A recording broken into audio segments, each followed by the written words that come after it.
Hello everyone, कसे आहात सगळे?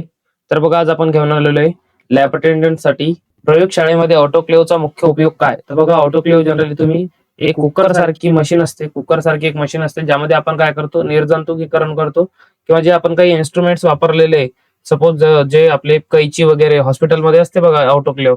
तर या ऑटोक्लेव्हचा वापर आपण कशासाठी करतो? तर बघा, यामध्ये जनरली आपण काय करत असतो, या ऑटोक्लेव्ह मध्ये पाणी भरलेलं असते जनरली, आणि याच्यामध्ये जनरली जर बघितलं आपण ते एक तापमान किती असते, 121 डिग्री सेल्सिअस. किती?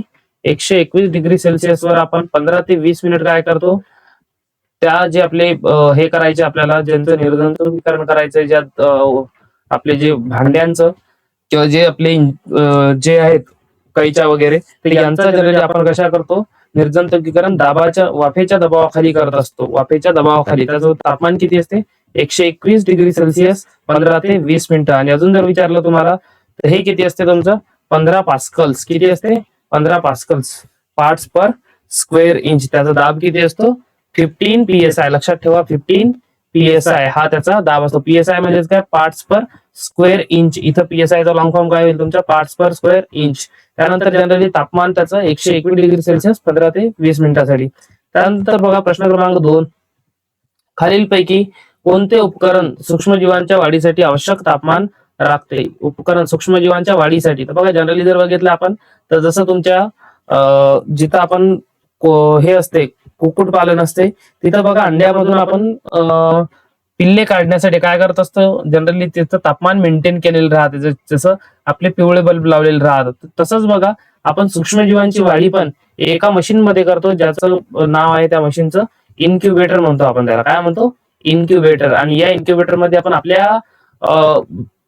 आपल्यानुसार आपण टेम्परेचर सेट करू शकतो. त्यानंतर बघा, प्रश्न क्रमांक 3, असर्शन रिझन बेस्ड क्वेश्चन आहे. सेंट्रीफ्यूज मध्ये रक्तातील प्लाझ्मा व पेशी वेगळ्या करतात. रिझन काय म्हणते? उच्च गतीने फिरवल्यामुळे घनता फरकावर आधारित विभाजन होते. तर बघा, जनरली जर बघितलं आपण, तर याचं उत्तर तुमचं ए राहील. ए व आर बरोबर. कारण की सेंट्रीफ्यूज मध्ये काय करतो आपण बघा, जनरली 4 डिग्री सेल्सिअस जनरली आपण त्याच्यामध्ये फिरवत असतो. एक मशीन राहते बघा, अशी चौकोनी मशीन राहते. याच्या आतमध्ये तुमचा एक रोटर राहतो. या रोटर मध्ये आपण सेंट्रीफ्यूज ट्यूब असतात, त्या ट्यूब मध्ये काय करतो, जो सॅम्पल आहे आपल्याला, त्यामध्ये जर आपण रक्त टाकलं तर त्यामध्ये प्लाझ्मा आणि पेशी वेगळी होतात. आणि हे कशामुळे होते? ते त्याच्यामध्ये फिरवल्यामुळे होते. त्यानंतर बघा, प्रश्न क्रमांक 4, दुधातील चरबी मोजण्यासाठी सर्वाधिक वापरली जाणारी पद्धत कोणती? तर सर्वाधिक वापरलेली पद्धत कोणती आहे? Gerber taste. पीसीआर टेस्ट कशासाठी वापरत असतो? म्हणजे या उत्तर काय आहे याचं? गर्बर. पीसीआर टेस्ट कशासाठी वापरतो आपण जनरली? तुमच्या एक तर अँप्लिफिकेशन साठी डीएनए ला, किंवा जनरली आपण ज्यावेळेस तुमचा व्हायरस डिटेक्ट नाही होत इलायझा टेस्टने, त्यावेळेस आपण पीसीआर वापरतो. जनरली बघा, एक जी इलायझा टेस्ट कशासाठी करतो आपण? जे आपले व्हायरल डिसीजेस यांना ओळखण्यासाठी, किंवा अजून जर बघितलं आपण, ते जे तुमचा ब्रुसेलिस झालं, किंवा जो वेगवेगळे जे व्हायरल डिसीजेस आहेत आहे ना, तर त्यांना ओळखण्यासाठी आपण इलायझा टेस्ट करतो असतो. त्यानंतर बघा, प्रश्न क्रमांक 5. प्रश्न क्रमांक 5 काय म्हणतो? खालीलपैकी कोणते उपकरण द्रवाचे अचूक आयतन मोजण्यासाठी वापरले जाते? तर बघा, आपल्याला अचूक म्हटलेले आहे, द्रवाचे अचूक आयतन. तर बघा, जनरली आपण काय करतो, बीकर आहे, बीकर वरती पण तुम्हाला स्केल दिलेली राहते, पण त्याचा जो हे असतो, बीकर जो असतो, त्या बीकर मध्ये जनरली तुमचा जी व्हॉल्यूम आहे बीकरचा, हा कमी जास्त असू शकतो. त्यानंतर फ्लास्क काय तुमचं, जनरली वेगवेगळे असे आकाराचे तुम्हाला फ्लास्क दिसतात, आहे की नाही? हे जनरली तुम्हाला एक राऊंड बॉटम फ्लास्क असतो, आहे की नाही? वेगवेगळे फ्लास्क असतात. एक असते तुमची पेट्री डिश. पेट्री डिश मध्ये तर मोजता येत नाही आपल्याला, आहे की नाही? पेट्री डिश म्हणजे काय? त्या काचेच्या जे प्लेटा असतात, ज्यामध्ये आपण सूक्ष्मजीवांची वाढ करतो. त्यानंतर बघा, एक असते तुमचा पायपेट. पायपेट जनरली जर बघितलं तुम्ही, तर आपल्या इंजेक्शन सारखी अशी एक मशीन असते बघा, एक इंजेक्शन सारखी अशी एक हँड आपण वापरू शकतो. याला इथं तुमची स्केल दिलेली राहते, अशी स्केल दिलेली राहते, आणि इथं तुमच्या इंजेक्शनची कशी निडल असते, तशी इथे एक टीप आपण चेंज करू शकतो. यामध्ये बघा, वेगवेगळ्या साईजचे आपल्याला पायपेट भेटतात, जसं 1 ml, 1 ml पेक्षा तुमचं कमी 500 मायक्रोलिटर, त्यानंतर 100 मायक्रोलिटर, 10 मायक्रोलिटर, असे वेगवेगळ्या साईजचे आपले काय असतात, पायपेट असतात. तर या पायपेट काय करू शकतो आपण, याच्या सहाय्याने अचूक आयतन आपण जनरली मोजण्यासाठी हे पायपेट जनरली वापरत असतो. याचं उत्तर राहील तुमचं पर्याय क्रमांक 3. त्यानंतर बघा, प्रश्न क्रमांक, तर बघा, जनरली तुम्हाला जर याच्या नोट्स हवे असतील, तर या नोट्स जे आपण फ्री स्टडी मटेरियल प्रोव्हाइड करतो, हे आपल्या या दिलेल्या खालील नंबरवर तुम्हाला भेटून जाईल. 9067057977 या नंबरवरती तुम्ही मेसेज करा, मी तुम्हाला ग्रुपमध्ये ऍड केलं जाईल. त्यानंतर बघा प्रश्न क्रमांक 6, खालील रोगांपैकी कोणता रोग झुनोटिक आहे? झुनोटिक रोग कोणता आहे? लक्षात घ्या, झुनोटिक रोग म्हणजेच काय, जो आपल्या जनावरांमधून माणसांमध्ये ट्रान्सफर होत असतो. तर बघा आपण बघितला होता मिल्क फेवर. मिल्क फेवर कशामुळे होते? तुमच्या कॅल्शियमच्या कमीमुळे, कालच बघितलं आपण. त्यानंतर अजून जर बघितलं तर किटोसिस. किटोसिस कशामुळे होतं? आपल्या बॉडीमध्ये किटोन बॉडीज जर वाढल्या तर जनावरांच्या. त्यानंतर बघा ब्रुसेलोसिस. ब्रुसेलोसिस काय आहे? हे तुमचा व्हायरल डिसीज आहे, जो विषाणूमुळे होतो. हा तुमचा झुनोटिक आहे. काय आहे? झुनोटिक आहे ना, लक्षात ठेवा, झुनोटिक डिसीज आहे तो. त्यानंतर बघा प्रश्न क्रमांक 7, कोलोरीमीटरचे मुख्य कार्य काय आहे? कोलोरीमीटरचे मुख्य कार्य काय आहे? तर बघा कोलोरीमीटर आपण कशासाठी वापरत असतो? एक सूक्ष्मजीव मोजणे, रंगाच्या तीव्रतेवरून द्रावणाची एकाग्रता मोजणे, निर्जंतुकीकरण करणे, पेशी विभाजन करणे. तर बघा जनरली जर बघितलं आपण तर हे कोलोरीमीटर जो आहे तुमच्या, हा रंगाच्या तीव्रतेवरून आपण त्याच्या द्रावणाची एकाग्रता मोजण्यासाठी कोलोरीमीटरचा वापर करत असतो. कारण की जनरली अजून जर बघितलं आपण तर याचं प्रिन्सिपल काय असतं तुमच्या, एक बियर लॅम्बर्ट लॉ आहे, त्याच्या बेसिसवर याचा आहे. कारण की जितके द्रावण आपले गडद तितका तो काय करू शकते, तुमचा प्रकाश जास्त शोषण करू शकते. आणि त्यामुळे काय होईल, तुमच्या जनरली जर बघितलं आपण तर रक्तामधला जो हिमोग्लोबिन आहे हे आपल्या मोजण्यासाठी वापर करू शकतो. त्यानंतर बघा प्रश्न क्रमांक 8, खालीलपैकी एफएमडी रोगाबाबत विधान कोणते आहे की नाही? एफएमडी म्हणजे काय, तुमचा फूट अँड माउथ डिसीज. हा जीवाणूमुळे होतो, हा विषाणूमुळे होतो, बुरशीमुळे होतो, प्रोटोझोआमुळे होतो. जनरली लक्षात घ्या, जो तुमचा एफएमडी आहे हा विषाणूमुळे होत असतो. विषाणू म्हणजे काय, तुमच्या व्हायरसमुळे होतो. आणि यामध्ये जनरली जर बघितलं तुम्ही तर हा तुमचा व्हायरस कोणत्या फॅमिलीचा आहे? ऍप्थो व्हायरस फॅमिलीचा आहे. जनरली ऍप्थो व्हायरस आहे हा. आणि हा तुमच्या पिकॉर्नी व्हायरिडी एक नावाची फॅमिली आहे. पिकॉर्नी व्हायरिडी नावाची फॅमिली, पिकॉर्नी व्हायरिडी नावाच्या फॅमिलीमध्ये हा एफएमडी आहे. आणि कोणता व्हायरस आहे तो? ऍप्थो व्हायरस आहे. ऍप्थो व्हायरस. जनरली याचे लक्षणे काय काय आहेत? आपल्या जो जनावर आहे त्याच्या तोंडामध्ये फोड येतात, खुरांवर फोड होतात, आणि त्यांची लाळ गळायला आपल्याला चाललेली दिसते. त्यानंतर बघा प्रश्न क्रमांक 9, इलायझा चाचणीचा मुख्य उपयोग कशासाठी केला जातो? इलायझा चाचणी बघा, इलायझा चाचणीचा लॉंग फॉर्म काय आहे?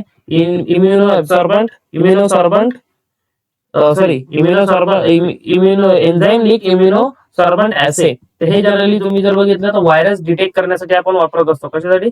व्हायरस डिटेक्ट करणं, म्हणजे व्हायरस आहे की नाही व्हायरसचा ते ओळखण्यासाठी. तर बघा जनरली मुख्य उपयोग कशासाठी? रक्तगटातील तपासणी, प्रतिजनन, प्रतिपिंड अभिक्रिया शोधणे, दुधातील चरबी मोजणे, वजन मोजणे. तर लक्षात घ्या, आपण हे इलायझा कशासाठी करतो? प्रतिजन म्हणजे काय, अँटीजन अँटीबॉडी यांची अभिक्रिया शोधण्यासाठी आपण हे याचा वापर करतो. त्यानंतर बघा प्रश्न क्रमांक 10, खालीलपैकी कोणता रोग म्हशी व गायींमध्ये अचानक मृत्यू घडवू शकतो? खालीलपैकी कोणता रोग म्हशी व गायींमध्ये अचानक मृत्यू घडवू शकतो? खालीलपैकी कोणता रोग म्हशी व गायींमध्ये अचानक मृत्यू घडवू शकतो? मॅस्टायटिस, ब्लॅक क्वार्टर, मिल्क फेवर आणि रिंगवर्म. तर लक्षात घ्या, गायींमध्ये जो आहे आपला ब्लॅक क्वार्टर हा काय करू शकतो? गायी किंवा म्हशीमध्ये अचानक आपला मृत्यू घडू शकतो. ब्लॅक क्वार्टर नावाचा डिसीज कशामुळे? बघा, याच्यामुळे काय होते, आपले जे गायी किंवा म्हशी आहे त्यांच्या स्नायूमध्ये सूज येत असते, त्यांना ताप येते आणि त्यांचा अचानकपणे मृत्यू होऊ शकतो. तर जनरली हे तुम्हाला जर बघितलं तर हे जे आपले वासरं गायीचे किंवा म्हशीचे एक जनरली 6 महिने ते 2 वर्षाखालील जे असतात यांच्यामध्ये सर्वात जास्त बघायला भेटते. एक लक्षात घ्या. त्यानंतर प्रश्न क्रमांक 11, प्रयोगशाळेत हॉट एअर ओव्हन चे मुख्य कार्य काय आहे? हॉट एअर ओव्हनचे मुख्य कार्य काय आहे? तर बघा हॉट एअर ओव्हनचा तुम्हाला जर विचारलं, एक याचा तापमान पण असते, एक तापमान असते याचा 180 ते 200 डिग्री सेल्सिअस. 180 ते 200 डिग्री सेल्सिअस वर आपण काय करतो, याच्यामध्ये काही भांडे असतात काचेचे वगैरे, यांचं निर्जंतुकीकरण 180 ते 200 डिग्री सेल्सिअस वर आपण काय करतो? हॉट एअर ओव्हन युज करू शकतो. आणि याच्यामध्ये किती टाइम? 2 तासासाठी. किती वेळ? किती? वाफेने निर्जंतुकीकरण, कोरड्या उष्णतेने निर्जंतुकीकरण, सूक्ष्मजीव संवर्धन, रक्त तपासणी. तर बघा आपण जनरली बघितलं याच्यामुळे काय होतं, तुमच्या जे हॉट एअर ओव्हन आहे या हॉट एअर ओव्हन मध्ये ओव्हन म्हणजे काय, जनरली तुमचा आपलं जसं जनरली भाजण्यासाठी वापरतो तसंच बघा याच्यामध्ये काय होते, कोरड्या उष्णतेने आपण निर्जंतुकीकरण करतो. कोरड्या उष्णतेने, लक्षात घ्या. कारण की जनरली जर बघितलं आपण तर 160 ते 200 व्हॅरी करू शकतो हे तुमचा जनरली एक 180, कधी कधी तुम्हाला 180 ते 200 दिलेलं राहते, कधी कधी 160 ते 200 दिलेलं राहते. तर त्यामध्ये तुम्ही बघू शकता. त्यानंतर बघा प्रश्न क्रमांक 12, खालील पैकी कोणते उपकरण रक्तातील हिमोग्लोबिन मोजण्यासाठी वापरले जाते? रक्तातील जर आपल्याला हिमोग्लोबिन जर मोजायचं असेल, एचबी काउंट जर करायचं असेल, तर आपण काय यूज करतो? कोलोरीमीटर. कारण की जनरली कोलोरीमीटरचा आपण वापर कशासाठी करतो? एक तुमच्या हिमोग्लोबिन मोजण्यासाठी, दुसरा तुमचा ग्लुकोज मोजण्यासाठी. एक हिमोग्लोबिन, दुसरा आपण ग्लुकोज मोजण्यासाठी, पण ग्लुकोज म्हणजे काय? साखर आहे की नाही? आपल्या रक्तातील साखर मोजण्यासाठी पण आपण याचा वापर करतो. आणि तिसरं आपल्या बॉडीमधील रक्तातील प्रोटीन एस्टिमेशन करण्यासाठी पण, कशासाठी? प्रोटीन एस्टिमेशन करण्यासाठी पण आपण याचा वापर करतो, लक्षात ठेवा. त्यानंतर बघा प्रश्न क्रमांक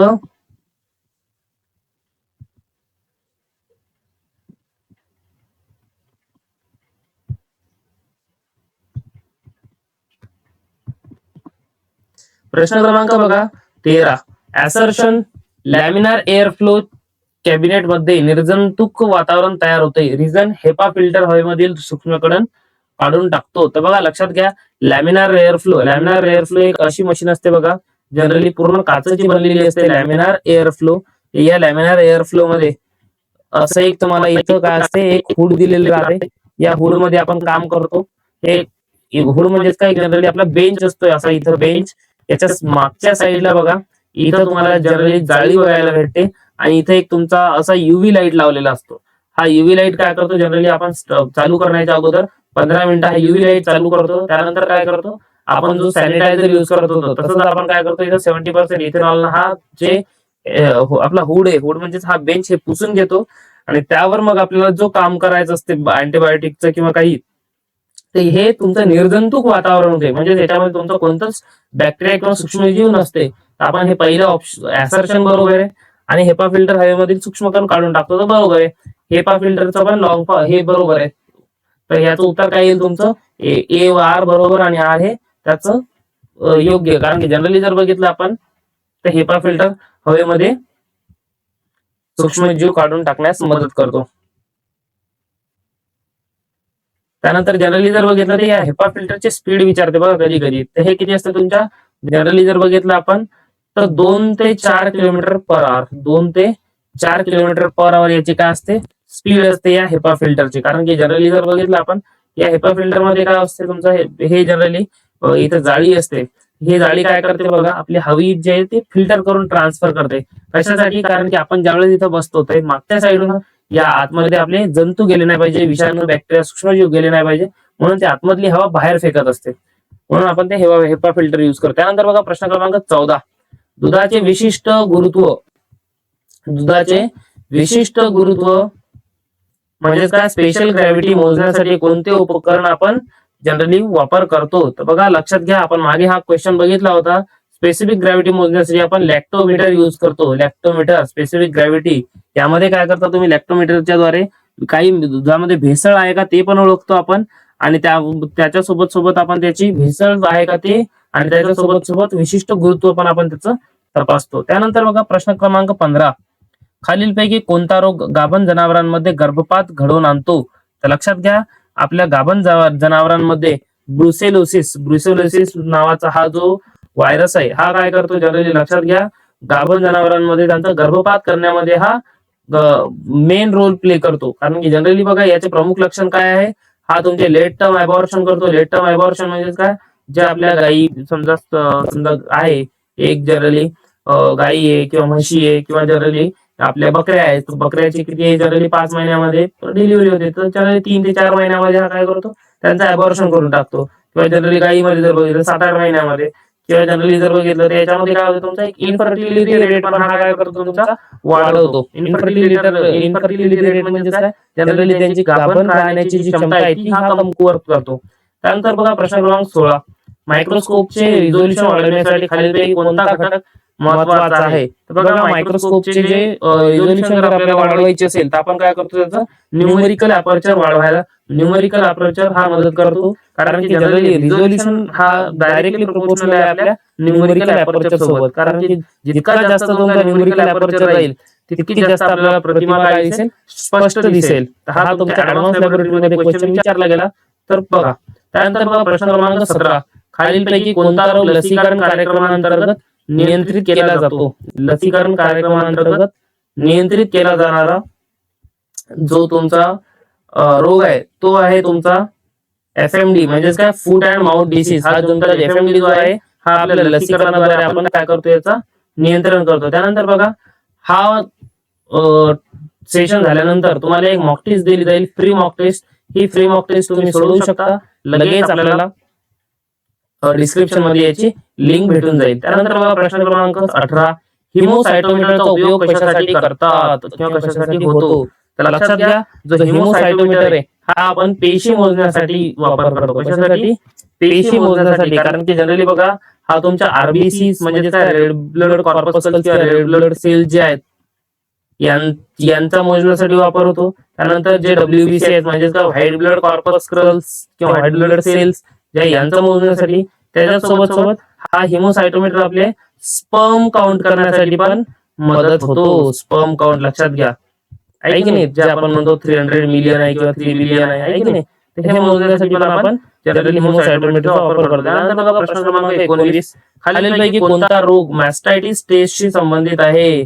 मॅस्टायटिस टेस्ट. तर मॅस्टायटिस टेस्ट म्हणजे काय, तुमचं उदर इन्फेक्शन. उदर इन्फेक्शन म्हणजे काय, आहे की नाही, म्हणजे जनरली गाईच्या कासामध्ये काय होते, इन्फेक्शन होते आणि तो जनरली दूध पिवळं येते.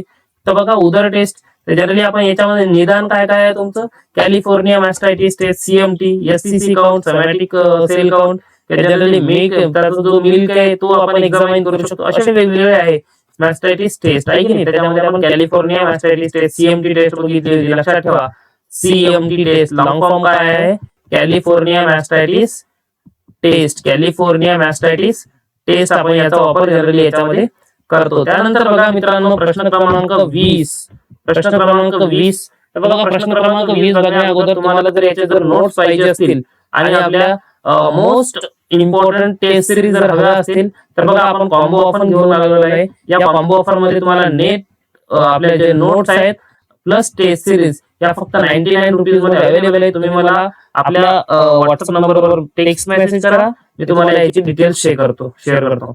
बघा त्यानंतर प्रश्न क्रमांक 20 जर बघितलं आपण तर काय म्हणतो प्रश्न क्रमांक 20, खालील विधानांचा विचार करा. खालील विधानांचा विचार करा. खालील विधान काय म्हणतात आपल्याला, ऑटोक्लेव्ह मध्ये मॉइस्ट हीट वापरली जाते, हॉट एअर ओव्हन मध्ये ड्राय हीट वापरली जाते, लॅमिनार एअरफ्लो मध्ये HEPA फिल्टर असतो, इन्क्युबेटर मध्ये सूक्ष्मजीव संवर्धन केले जातात. तर चारही बरोबर आहे, म्हणजेच काय उत्तर राहील तुमचं अ ब क ड सर्व. अ ब क ड सर्व. कारण की जनरली बघा ऑटोक्लेव्ह मध्ये मॉइस्ट हीट स्टरलायझेशन करतो आपण. का करतो, कारण की आपण याच्यामध्ये एक बघा असा कुकर सारखा असतो, आपला कुकर सारखा एक हे उपकरण असतो. या कुकर सारख्या उपकरणामध्ये अजून एक छोटा डब्बा असतो आणि या ज्या आतमध्ये याच्या इथं पाणी असते, इथं जनरली आपण काय करतो, इथं पाणी भरतो, एक लेवल असते या पाण्याची, इथं पाणी भरतो आणि आपल्याला सपोज आता कैची वगैरे हॉस्पिटलमध्ये नाही का ते स्टरलाइज करतात, म्हणजे एखादं ऑपरेशन केलं त्याच्यानंतर त्याला जर एड्स असेल तर तीच कैची जर दुसऱ्या पेशंटच्या ऑपरेशनच्या वेळेस जर वापरली तर ते एड्सचे जे व्हायरस आहे त्या कैचीवर असतात,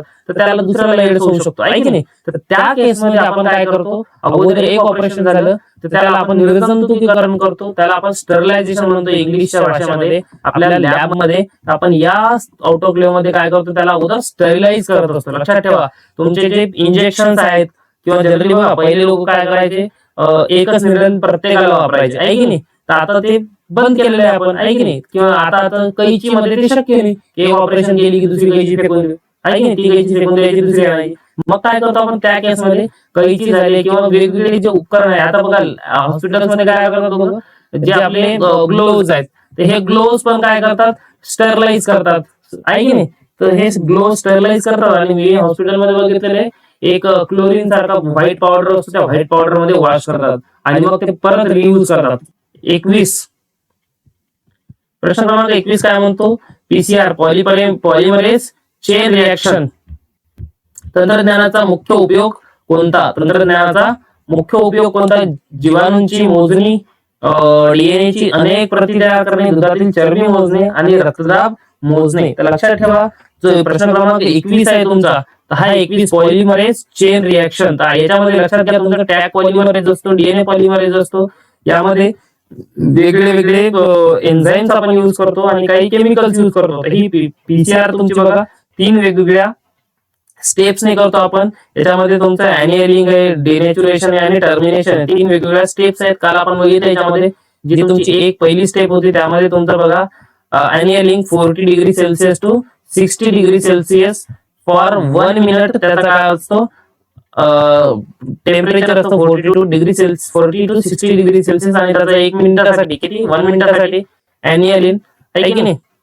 तर बघा लक्षात घ्या याचे काय करतो आपण पीसीआरचा मेन उद्देश काय असतो एका डीएनएच्या 10 डीएनए कॉपीज तयार करणे. त्यानंतर बघा प्रश्न क्रमांक 22 पीसीआर मध्ये डीएनए संश्लेषणासाठी कोणता एन्झाईम वापरला जातो. पीसीआर मध्ये डीएनए संश्लेषणासाठी कोणता एन्झाईम वापरला जातो. तर डीएनए संश्लेषणासाठी आपण जनरली जर बघितलं तर पीसीआर मध्ये आपण टॅग पॉलिमरेज वापरतो. काय वापरतो टॅग पॉलिमरेज हा एन्झाईम आपण वापरत असतो. कारण की जनरली बघा हा जो टॅग पॉलिमरेज आहे हा आपल्या थर्मस ॲक्वाटिकस नावाच्या हा एका जीवाणूपासून भेटतो. लक्षात घ्या थर्मस ॲक्वाटिकस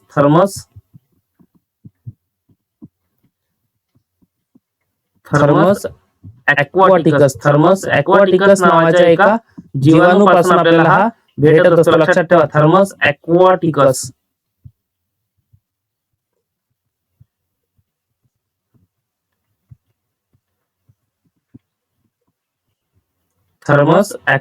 नावाच्या हा जीवाणूपासून आपल्याला हे भेटतो. त्यानंतर बघा प्रश्न क्रमांक 23 पीएच मीटरचा उपयोग कशासाठी करतो. लक्षात घ्या पीएच मीटर आपण म्हणतो ऍसिडिटी वाढली म्हणजेच काय आपल्या शरीरामध्ये ऍसिडचं प्रमाण वाढलं पोटामध्ये. तर हे ऍसिड किंवा जनरली आम्ल मराठीमध्ये आपण त्याला काय म्हणतो आम्ल किंवा जनरली जो काय आपण त्याला अल्कलाइन म्हणजे क्षारता मोजण्यासाठी आपण काय करतो आम्लता व क्षारता मोजण्यासाठी पीएच मीटरचा वापर करतो. जनरली बघा पीएच गन भेटते म्हणजे 400 रुपयाची एक छोटी मशीन आहे. जनरली आपण लॅबमध्ये युज करतो पीएच गन म्हणून. तर ते जनरली आपण पीएच आम्ल आणि आम्लघनता मोजण्यासाठी यूज करतो. त्यानंतर बघा प्रश्न क्रमांक 24 खालीलपैकी कोणते उपकरण अति सूक्ष्म जीवांचे निरीक्षण करण्यासाठी वापरले जातात. अतिसूक्ष्म म्हणजे काय खूपच बारीक म्हणजे मायक्रो जे डोळ्यानं बघू शकत नाही. We cannot see it with naked eye. तर बघा अतिसूक्ष्म आपण जे जीव आहे त्यांना बघण्यासाठी आपण कशाचा वापर करतो इलेक्ट्रॉन मायक्रोस्कोपचा वापर करतो आपण. इलेक्ट्रॉन मायक्रोस्कोप कारण की इलेक्ट्रॉन मायक्रोस्कोप जर बघितले आपण याच्यामध्ये पण तुमचे 2 प्रकार येतात. एक येते सेम आणि एक येते टेम. Capital S capital E capital M आणि एक असते तुमचं capital D capital E capital M. त्यानंतर बघा प्रश्न क्रमांक 25 ऍसर्शन लसी नेहमी कोल्ड चेन मध्ये साठवल्या पाहिजेत. उच्च तापमानामुळे लसींची कार्यक्षमता कमी होऊ शकते. ऍसर्शन ए पण बरोबर आहे कारण की बघा फ्रीजर मध्ये आपण ठेवल्या पाहिजे लसी आणि कशासाठी ठेवतो आपण कारण की त्यांची कार्यक्षमता कमी न होण्यासाठी. म्हणजेच काय ए व आर बरोबर आणि आर हे ए चा काय आहे योग्य स्पष्टीकरण आहे. त्यानंतर बघा प्रश्न क्रमांक 26 बायोसेफ्टी कॅबिनेट. तर बघा बायोसेफ्टी कॅबिनेट जनरली जर बघितलं आपण तर हे आपल्या ज्या लॅब्स असतात पॅथॉलॉजी लॅब्स या पॅथॉलॉजी लॅब्स मध्ये आपण कशासाठी उपयोग करतो याचा धोकादायक किंवा जैविक नमुन्यांपासून संरक्षण. बघा तुम्ही जर बघितलं असेल तर जे मेडिकल किंवा हॉस्पिटलचा वेस्ट आहे याच्यासाठी एक बायोसेफ्टीची गाडी येत असते. त्यामध्ये त्यांचं बायोसेफ्टीचा आपण काय करतो कचरा वगैरे ते टाकत असतात त्यामध्ये. कारण की हे जनरली आपल्या सूक्ष्मजीवांचे कंटॅमिनेटेड असते आणि जर आपण डायरेक्टली जर पर्यावरणामध्ये सोडलं तर आपलं पर्यावरण दूषित होऊ शकतो. त्यामध्ये आपण हे बायोसेफ्टी कॅबिनेटचा वापर करत असतो. त्यानंतर बघा प्रश्न क्रमांक 27 रक्तातील पॅक्ड सेल व्हॉल्यूम म्हणजे काय पीसीव्ही मोजण्यासाठी कोणते उपकरण वापरले जाते. तर बघा जनरली जे पीसीव्ही आहे मोजण्यासाठी आपण जनरली मायक्रो हिमेटोक्रिट सेंट्रीफ्यूज आपण काय करतो वापरतो. मायक्रो हिमेटोक्रिट सेंट्रीफ्यूज कारण की बघा हा सेंट्रीफ्यूज मायक्रो हिमेटोक्रिट सेंट्रीफ्यूज जो आहे हा जनरली तुमचा अॅनिमिया डायग्नोसिस मध्ये पण आणि जो तुमचा हायड्रेशन असेसमेंट आहे त्यामध्ये पण हा वापर होतो. त्यानंतर बघा प्रश्न क्रमांक 28 खालीलपैकी कोणता रोग एफएमडी प्रमाणे विषाणूजन्य आहे. एफएमडी प्रमाणे विषाणूजन्य जर रोग बघितला आपण तर हा तुमचा येईल रेबीज. कोणता रेबीज कारण जनरली बघा एफएमडी पण तुमचा व्हायरस पासून होतो रेबीज पण व्हायरस पासून होतो. याच्यास हा तुमच्या बॅक्टेरिया पासून होतो. कशापासून होतो बॅक्टेरिया पासून. याच्यास हा नेहमी आपल्या बॅक्टेरिया पासून होत असतो. कशापासून होतो लक्षात ठेवा मित्रांनो हा तुमच्या बॅक्टेरिया पासून होत असतो.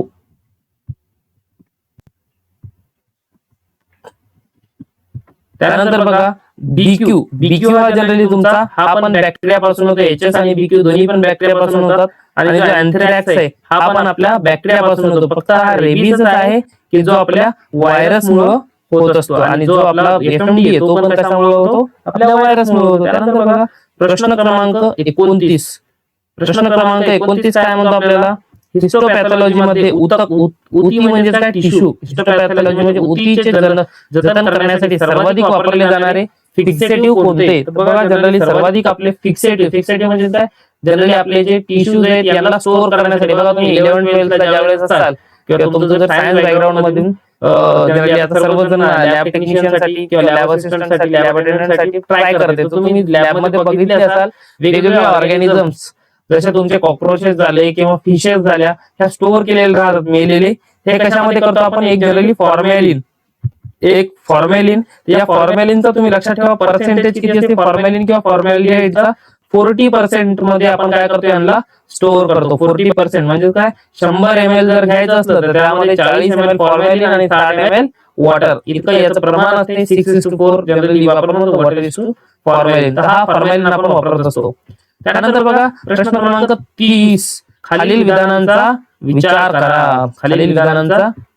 पीसीआर मध्ये डीएनए अँप्लिफिकेशन होते. अँप्लिफिकेशन म्हणजे काय, डीएनए आपण अँप्लिफाय करतो म्हणजे त्याच्या कॉपी तयार करतो, झेरॉक्स करतो. बरोबर आहे. टॅग पॉलिमरेज पीसीआर मध्ये वापरतात. बरोबर आहे की नाही. आता बघितलं इलेक्ट्रॉन मायक्रोस्कोपद्वारे व्हायरस पाहता येतात. इलेक्ट्रॉन मायक्रोस्कोपद्वारे आपण व्हायरसेस पाहू शकतो. बरोबर आहे. आपण सूक्ष्मजीव पाहतो ना, खूपच सूक्ष्म आहे, व्हायरस दिसत नाही डोळ्यानं, तर ते इलेक्ट्रॉन मायक्रोस्कोप फॉर्मॅलिन आहे. हिस्टोपॅथॉलॉजी फिक्सेटिव्ह. बरोबर आहे. म्हणजे त्याचं उत्तर काय राहील तुमचं, अ, ब, क, ड सर्व. प्रश्न क्रमांक 30-4. त्यानंतर बघा प्रश्न क्रमांक 31. रक्त गोठू नये म्हणून सीबीसी कम्प्लीट ब्लड काउंट. आपल्या ब्लड मध्ये बघा कम्प्लीट ब्लड काउंट साठी कोणते अँटीकोएग्युलंट सर्वाधिक वापरले जाते. आपण जनरली जर बघितलं फॅक्टर 8 आहे आपल्या ब्लड मध्ये. तुम्ही 12th मध्ये बायोलॉजी मध्ये शिकले असाल. बघा रक्त गोठू नये म्हणून सीबीसी कम्प्लीट ब्लड काउंट साठी कोणते अँटीकोएग्युलंट सर्वाधिक वापरले जाते. तर हे तुमचं याचं उत्तर राहील बघा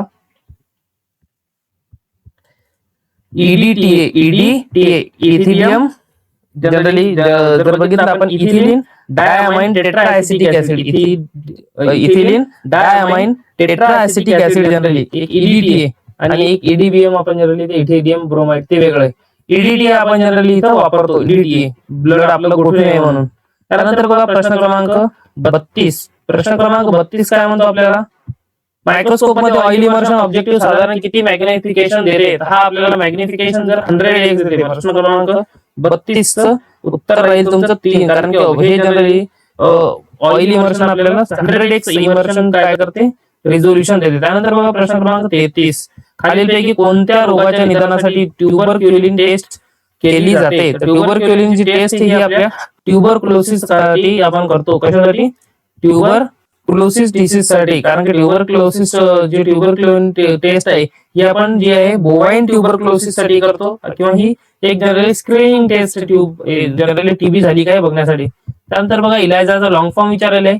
इलायझा चाचणीचे पूर्ण नाव काय, एन्झाइम लिंक इम्युनोसर्वंट ऍसे. प्रश्न क्रमांक 34 चं उत्तर काय राहील, ए. त्यानंतर बघा प्रश्न क्रमांक 35. रेबीज हा 100% घातक रोग मानला जातो. लक्षणे दिसल्यानंतर उपचार प्रभावी नसतात. बरोबर आहे. प्रश्न क्रमांक 35 जर बघितलं आपण तर प्रश्न क्रमांक 35 चं उत्तर राहील तुमचं ए व आर बरोबर. आणि आर हे योग्य स्पष्टीकरण. कारण की ज्याला रोग रेबीज झाला त्याच्यावर काय उपचार आपले प्रभावी नसतात, त्याला मग डायरेक्ट ते एक इंजेक्शन देतात असं ऐकलेलं आहे मी, आणि मग त्याची डेथ होते. त्यानंतर बघा प्रश्न क्रमांक 36. मायक्रोबायोलॉजी प्रयोगशाळेत कल्चर वाढवण्यासाठी सर्वाधिक वापरले जाणारे माध्यम कोणते.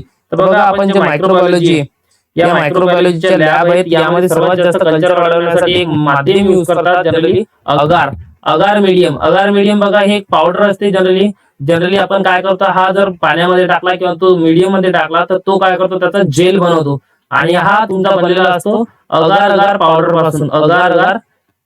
पासून. आणि हा अगार पावडर जर बघितला आपण, हा अगार पावडर आपल्या रेड जे आपले अलगी असतात बघा, रेड अलगी जे आपल्या सीवीड म्हणून आपण ज्यांना ओळखतो. सीवीड म्हणजे काय, आपल्या समुद्रातले ते वीड्स आहेत, रेड अलगी आहे की नाही. ते हे रेड अलगी जनरली जर बघितलं आपण तर आपल्या समुद्रामध्ये आढळतात आणि या समुद्राचे हे काय आहेत, वीड्स आहेत. तर हे रेड अल्गी पासून आपण अगार अगार हे केमिकल आयसोलेट करतो. तो जनरली आपण बघा एक खाण्याच्या याच्यामध्ये वस्तूंमध्ये पण एक फूड अगार पण भेटतो आहे की नाही, पाण्याचं जेल मध्ये रूपांतर करतो. त्यानंतर बघा प्रश्न क्रमांक 37, खालीलपैकी कोणते उपकरण नमुन्याचे अचूक वजन मोजण्यासाठी वापरले जाते? तर नमुन्याचे अचूक वजन जर मोजायचं असेल आपल्याला तर अनालिटिकल बॅलन्स आपण युज करतो. अनालिटिकल बॅलन्स, कारण की याच्यामध्ये जनरली जर बघितलं आपण तर खूप अचूकता असते. त्यानंतर बघा हे जनरली रिएजंट प्रिपरेशन किंवा ज्यावेळेस आपण लॅबमध्ये केमिकल अनालिसिस करतो त्यासाठी हे वापरतो. त्यानंतर बघा प्रश्न क्रमांक 38, खालीलपैकी कोणता रोग वन हेल्थ कन्सेप्टशी सर्वाधिक संबंधित आहे? तर बघा वन हेल्थ कन्सेप्टशी संबंधित म्हटलेला रोग जर तुम्हाला विचारला नेहमी हा प्रश्न एक्झाम चा आवडता प्रश्न आहे, हा तुमचा ब्रुसेलोसिस आहे. काय राहील याचं उत्तर? ब्रुसेलोसिस. कारण की जनरली हा वन हेल्थ मिशन म्हणजे काय, ह्युमन आणि अॅनिमल प्लस एन्व्हायरमेंट या तिघांशी रिलेटेड ब्रुसेलोसिस हा प्राणी व मानव दोघांनाही होणारा रोग आहे. त्यामुळे आपण याला वन हेल्थ मिशन म्हणतो. त्यानंतर बघा प्रश्न क्रमांक 39, ग्राम स्टेनिंग मध्ये डिकलरायझर म्हणून सामान्यतः कोणता पदार्थ वापरला जातो? तर सामान्यतः जनरली जर बघितलं आपण यामध्ये अल्कोहोल किंवा ऍसिटोन आपण वापरला जातो. कसा? डिकलरायझर म्हणून. त्यानंतर बघा प्रश्न क्रमांक बघा सपोज आपण जर बघितलं तर ग्राम स्टेनिंग मध्ये आपण काय करतोय, तुमचं एक क्रिस्टल व्हायलेट किंवा ग्राम आयोडीन किंवा अल्कोहोल ऍसिटोन किंवा सॅफ्रॅनिन असे वेगवेगळे त्यामध्ये आपण वापरू शकतो. त्यानंतर बघा प्रश्न क्रमांक 40, ईडीटी हे सीबीसी साठी वापरले जाणारे अँटी कोॲग्युलंट आहे. आताच बघितलं, बरोबर आहे. ऑइल इमर्शनचे ऑब्जेक्टिव्ह चे मॅग्निफिकेशन 100x असते, बरोबर आहे. आताच बघितलं. ट्युबरक्लोसिस निदानासाठी वापरला जातो, बरोबर आहे. ग्राम स्टेनिंग मध्ये अल्कोहोल हा डिकलरायझर म्हणून वापरला जातो. अ ब क सर्व याचे उत्तर बरोबर आहे, म्हणजे पर्याय क्रमांक 4 उत्तर राहील. त्यानंतर बघा तुम्हाला जर फ्री मॉक टेस्ट सोडवायची असेल बेस्ड ऑन दिस व्हिडिओ, तर बघा या व्हिडिओच्या डिस्क्रिप्शन मध्ये तुम्हाला लिंक भेटेल. ती लिंक वर तुम्ही क्लिक करून आपली फ्री मॉक टेस्ट सोडवू शकता. त्यासोबत बघा मित्रांनो आपल्या काही नोट्स आहेत प्लस काही तुमच्या एक्झाम ओरिएंटेड आपल्या टेस्ट सिरीज आहेत. या कंबाईन तुम्हाला 99 रुपीज मध्ये मिळून जातील. हा ऑफर लवकरात लवकर तुम्ही याचा लाभ घ्यावा. त्यानंतर बघा एक फ्री व्हॉट्सअप ग्रुप बनवलेला आहे आपण. त्या फ्री व्हॉट्सअप ग्रुपला जॉईन करण्यासाठी बघा 9067057977 या नंबरवरती मला मेसेज करा. So please do like, share and subscribe. Thank you.